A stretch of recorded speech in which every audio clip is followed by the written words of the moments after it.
हाय दोस्तों, आज topic start करते हैं। फैक्टर्स कौन कौन से फैक्टर्स होते हैं जो अफेक्ट करते हैं रेजिस्टेंस को। सबसे पहला फैक्टर होता है लेंथ। लेंथ को कैसे अफेक्ट करता है, रेजिस्टेंस कैसे अफेक्ट करता है लेंथ को। Resistance is directly proportional to the length. Area को कैसे करता है, resistance is inversely proportional to 1/एरिया। अब तीसरा क्या होता है, नेचर ऑफ द मटेरियल के ऊपर डिपेंड करता है कि मटेरियल किस चीज़ से बना हुआ है। ठीक है, तो रेजिस्टेंस का टोटल फैक्टर्स को अगर एक साथ कंबाइन करेंगे तो क्या बन जाएगा, capital R is directly proportional to the length upon area. तो इस प्रोपोर्शनलिटी को हटाने के लिए क्या करेंगे, यहाँ पे एक रो लगाएंगे, मतलब रजिस्ट इसको कहा जाता है रेजिस्टिविटी। रेजिस्टिविटी और उससे स्पेसिफिक रेजिस्टेंस भी कहा जाता है, जिसे हम कह सकते हैं कि ये प्रोपोर्शनलिटी कांस्टेंट होता है। तो R is equal to rho L upon ए।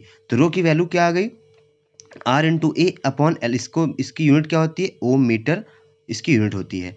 अब कुछ और टर्म्स को डिफाइन कर देते हैं। सबसे पहला जैसे करंट डेंसिटी, दूसरा है कंडक्टेंस, तीसरा है कंडक्टिविटी। सबसे पहले करंट डेंसिटी को देख लेते हैं। It is defined as the amount of the charge flowing per second through a unit area held normal to the direction of the flow of charge at that point. जैसे मैंने आपको electric current समझाया था कि वहाँ पे आपको area जो रखा हुआ था वो नॉर्मल रखा गया था, किसके, direction of the flow of charge के। वैसे यहाँ पर भी है कि जो भी आपका अमाउंट ऑफ चार्ज फ्लो कर रहा है पर यूनिट सेकंड में, वो जो पूरा यूनिट एरिया की डिवाइड बाय जो एरिया होगा, वो एरिया जो कि flow of charge of direction के परपेंडिकुलर रखा गया है।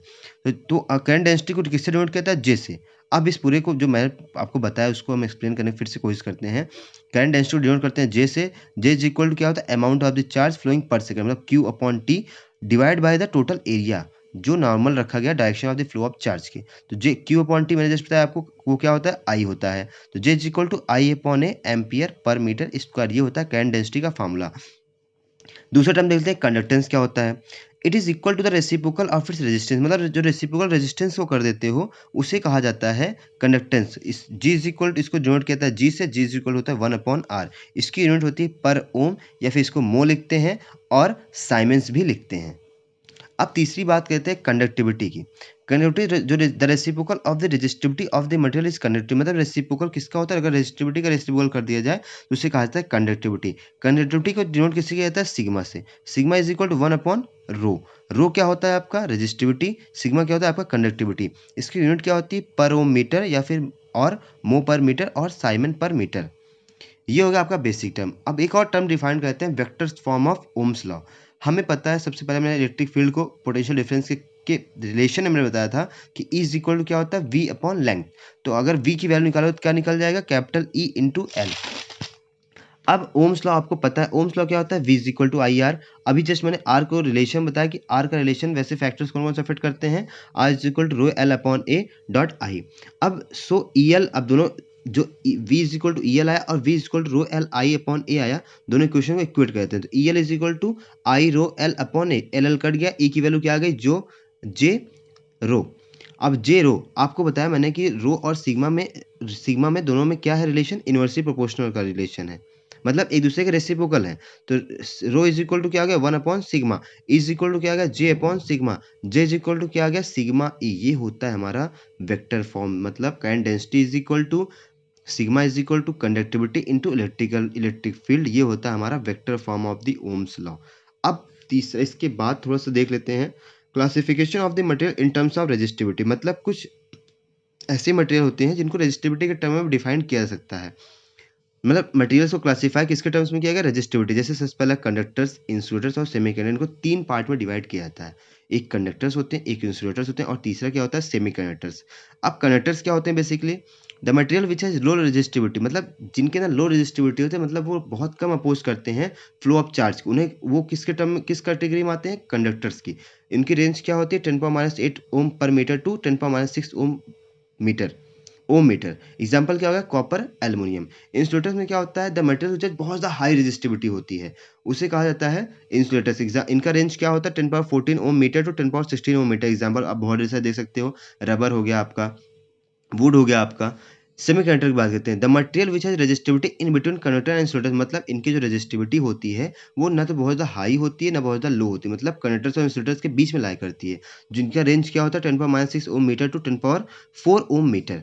ये हो गया आपका बेसिक टर्म्स। अभी तो जितने छोटे छोटे टर्म्स थे इनको डिफाइन कर दिया गया। एग्जाम में एक एक नंबर MCQ इसमें से बन सकता है। जैसे कंडक्टिविटी और रेजिस्टिविटी के टर्म्स बन सकता है आपका, कंडक्टेंस और रेजिस्टेंस कैसे बन सकता है, कंडक्टेंस इंसुलेटर्स और सेमीकंडक्टर रेजिस्टिविटी के टर्म से बन सकता है। तो ऐसे बहुत ढेर सारे क्वेश्चन बन सकते हैं। अब एक आपका इंपॉर्टेंट एक जिससे क्वेश्चन कभी-कभी बन जाता है 2 नंबर के, उसकी बात करते हैं जो कलर कोडिंग होता है। Colour coding of carbon resistors की बात करते हैं। ये बेसिकली हम रजिस्टर इसमें क्या करते हैं, रेजिस्टेंस की वैल्यू को फाइंड आउट करते हैं। It is used to indicate the resistance value of a carbon resistance resistor and its percentage accuracy. मतलब ये आपके रेजिस्टेंस की वैल्यू को बताता है, कार्बन जो रेजिस्टर्स होते हैं, और साथ में उसमें कितनी एक्यूरेसी है, कितना डिफरेंस है एक्यूरेसी का, उसको बताता है। तो सबसे पहले आपको एक सिंपल सा चीज़ आपको याद रखना है, एक लाइन याद रखनी है बस आपको, आपका सारा चीज़ इसमें से क्लियर हो जाएगा। BB Roy of Great Britain had very good wife. आपको इतना छोटा-सा एक टर्म याद रखना है, BB Roy of Great Britain had very good wife. इसमें बी क्या है, पहला बी क्या है, ब्लैक है, दूसरा बी क्या है, ब्राउन है, रेड दूसरे नंबर पे क्या है, रेड है, फिर ऑरेंज, फिर येलो, फिर ऑफ को छोड़ दीजिए, जी क्या है आपका ग्रीन है, उसके बाद बी क्या है, ब्लू है, उसके बाद हैड को छोड़ दीजिए, उसमें कैपिटल वी क्या है, वायलेट है, उसके बाद कैपिटल जी क्या है, ग्रे है, और डब्ल्यू से क्या है, व्हाइट है। ये आपको याद रखने की ज़रूरत है। और नंबरिंग आपको अगर कलर्स याद हो गए, आपको नंबरिंग अपने आप याद हो जाएगी, 0 1 2 3 4 5 6 7 8 9, मतलब आपको 10 ये हैं। अब बात करते हैं टॉलरेंस की बात करें, मतलब जो परसेंटेज एक्यूरेसी की बात करते हैं। गोल्ड में कितना टॉलरेंस होता है, मतलब इतना डिफरेंस आ सकता है 5% का। सिल्वर में कितना आ सकता है, 10% का। और अगर कोई भी फोर्थ बैंड नहीं है तो कितना परसेंटेज आ सकता है, 20%। ये हो गया आपका पूरा कलर कोडिंग का थ्योरी। अब एक क्वेश्चन से आपको बता देते हैं कि पूरा टर्म मतलब पूरा आपको क्लासिक मतलब कोई क्वेश्चन आएगा, क्योंकि इस पे बेसिकली आपको न्यूमेरिकल ही आता है। तो आप कैसे पता करोगे, वहाँ पे आपको कैसे समझ में आएगा कि क्या-क्या मतलब कैसे आपको लिखना है, कितना रजिस्टर होगा। जैसे क्वेश्चन है, ए current of 2 milliampere is passed through a color-coded carbon resistors with first, second and third rings of yellow, green and orange colors. What is the voltage drop across the resistor?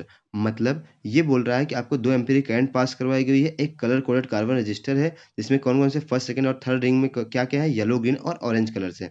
तो आपको वहाँ पे voltage drop बताना है। तो अब देखिए first, second, third पे सबसे पहले जो भी जैसे भी क्वेश्चन दिया रहा है वैसे ही उसको पूरा से लिखिए अच्छे से। तो पहले नंबर पे क्या है, येलो है, दूसरे नंबर पे क्या है, ग्रीन है, तीसरे नंबर पे क्या है, ऑरेंज है। तो येलो का नंबर उस BB Roy of Great Britain had very good wife से येलो का नंबर किस पे आता है, 4th पे, ग्रीन का नंबर किस पे आता है, 5th पे, ऑरेंज का नंबर किस पे आता है, 3 पे। तो आपका रेजिस्टेंस बनेगा कैसे? आपको जो सबसे पहले 2 टर्म दिए होते हैं उसको एक साथ लिख लीजिए, जैसे 4 5 को, इसको क्या बन गया ये 45, और जो तीसरा टर्म होता है मल्टीप्लाई करके इंटू 10 की पावर जितना लास्ट टर्म होता है उसको लिख दिया जाता है, 10 की पावर 3 हो गया, तो 45 इंटू 10 पावर 3 ओम बन गया। करंट कितना था, 2 मिली एम्पियर। तो वोल्टेज कितना हो गया, आई आर, तो आई कितना होगा, 2 × 10⁻³ into 45 into 10⁻³ equal to 90 volt बन गया। ये आपका आ गया आंसर। इस तरह से आपको कोई भी रजिस्टर फाइंड आउट करना है, कोई भी रजिस्टर। इसमें अगर आपको gold, silver, no fourth band दिया रहेगा तो आपको उसी के हिसाब से +-5% या +-10% या +-20% भी लिखना रहेगा। अब बात करते हैं आपका टेम्परेचर डिपेंडेंस कैसा होता है रेजिस्टिविटी के ऊपर, मतलब टेम्परेचर की डिपेंडेंसी कैसी है रेजिस्टिविटी के ऊपर। जैसे अगर हम रेजिस्टिविटी के टर्म में डिफाइन करें, रेजिस्टिविटी कैसे लिखते हैं, रो से। किसी भी पर्टिकुलर टेम्परेचर में एक रिलेशन होता है, rho is equal to rho naught 1 plus alpha T minus T naught. मतलब ये एक रिलेशन होता है टेम्परेचर का, कैसे डिपेंड करा है किसी भी रेजिस्टिविटी के ऊपर। मतलब यहाँ पे रो नॉट क्या है, किसी कोई भी ऐसा रेजिस्टिविटी है एक 0 डिग्री सेल्सियस पे। अल्फा क्या है, आपका टेम्परेचर कोएफिशिएंट है। टी माइनस टी नॉट क्या है, आपका चेंज इन द टेम्परेचर है। और रो क्या है, वो आपका रेजिस्टिविटी है किसी भी पर्टिकुलर टेम्परेचर पे। इसी तरह से सिमिलरली जैसे रो होता है, रो क्या होता है, डायरेक्टली प्रोपोर्शनल रेजिस्टेंस होता है। तो रेजिस्टेंस के लिए भी एक फार्मूला बनता है, capital R is equal to R naught 1 plus alpha delta T. यहाँ पे टी माइनस टी नॉट को यहाँ पे डेल्टा टी लिख दिया गया, बस इतना सा डिफरेंस है। तो आर नॉट क्या लिखा होता है, resistance at 0 degree Celsius. Capital R क्या है, रेजिस्टेंस एट पर्टिकुलर जिस पर्टिकुलर टेम्परेचर हमको निकालना है। डेल्टा टी क्या है, चेंज इन द टेम्परेचर है।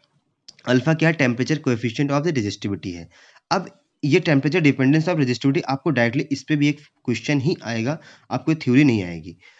जैसे कलर कोडिंग में आपको क्वेश्चन आएगा वैसे इसमें भी क्वेश्चन ही आएगा। अब एक क्वेश्चन देख लेते हैं, बहुत अच्छा क्वेश्चन है।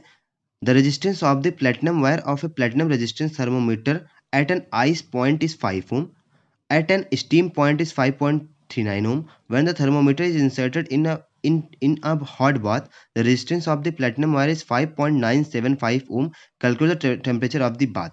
मतलब आपको आइस पे दिया गया, तो मतलब आर नॉट रेजिस्टेंस कितना गया, आर जीरो से उसको लिखते हैं, इज इक्वल टू 5 ओम।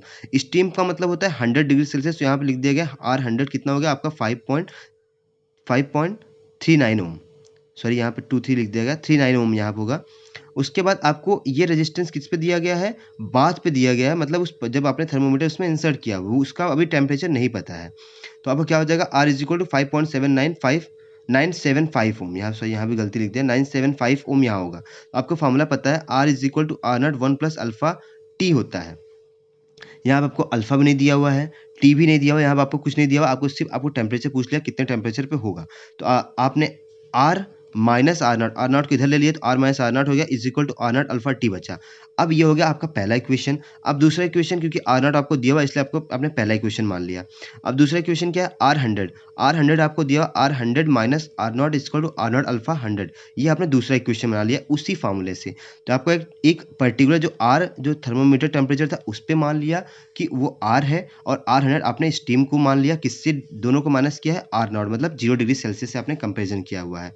अब इन दोनों क्वेश्चन डिवाइड कर दें तो अल्फा अल्फा आपका कट जाएगा, क्या बचेगा, capital R naught minus R naught, capital R minus R naught upon R hundred minus R naught is equal to T upon 100।